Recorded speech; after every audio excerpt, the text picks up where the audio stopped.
let me say a couple of words about the new MS-MS Integrator that you'll see in this triple software. Before I get started, let me compare the MS-MS Integrator with the traditional derivative-based approach. If you look at the top signals, you'll see that the traditional derivative-based, which tries to find a change in the slope to detect where the peak starts and ends, is often tricked by the noise.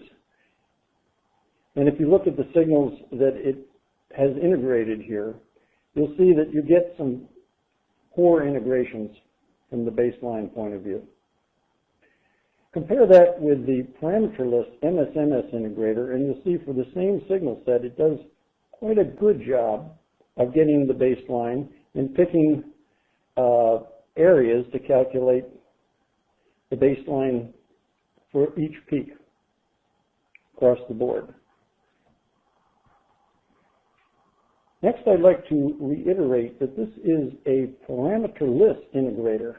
And in the traditional approach, you would play with the parameters on the input side to customize them for the particular signal.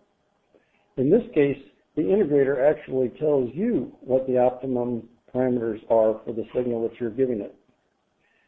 So if you look at this example here, which goes over 4 orders of magnitude, the integrator does a great job not only at the high-end signals, 1 nanogram, but as we get down to 100 femtograms, you'll still see that the RSDs are quite good.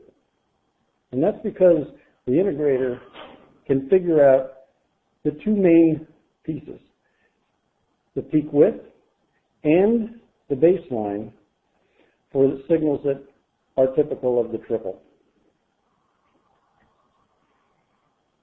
Another point that I'd like to make about the MS-MS integrator is the metrics that it provides.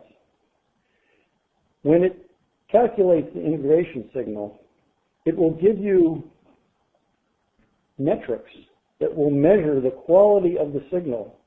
For example, the quality of the peak height, the peak area, the peak width, the peak symmetry, whether the peak is merged on the right or left side, or spikes that appear on the peak.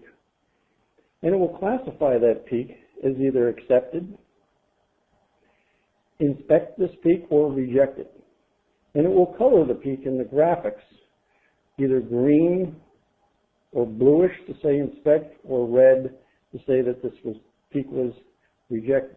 This kind of information can be enormously valuable and save you a huge amount of time in terms of which signals do you have to actually go and inspect yourself to make sure that the integration is done correctly.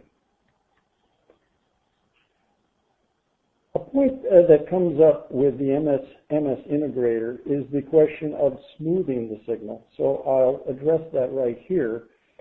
If you take the comparison of a signal which has some noise in the background versus a signal which has been smoothed here, the peak may look better as you see it smoothed here, but if you actually look at the calculations involving the area to do the calibration curve and the RSDs that come out of comparing the signal, you'll see that the integrator does a great job even when the signal shows some noise, because it's able to discriminate that noise and find the baseline even if the signal has a bit of noise in it. So that's a powerful feature of this MS-MS integrator.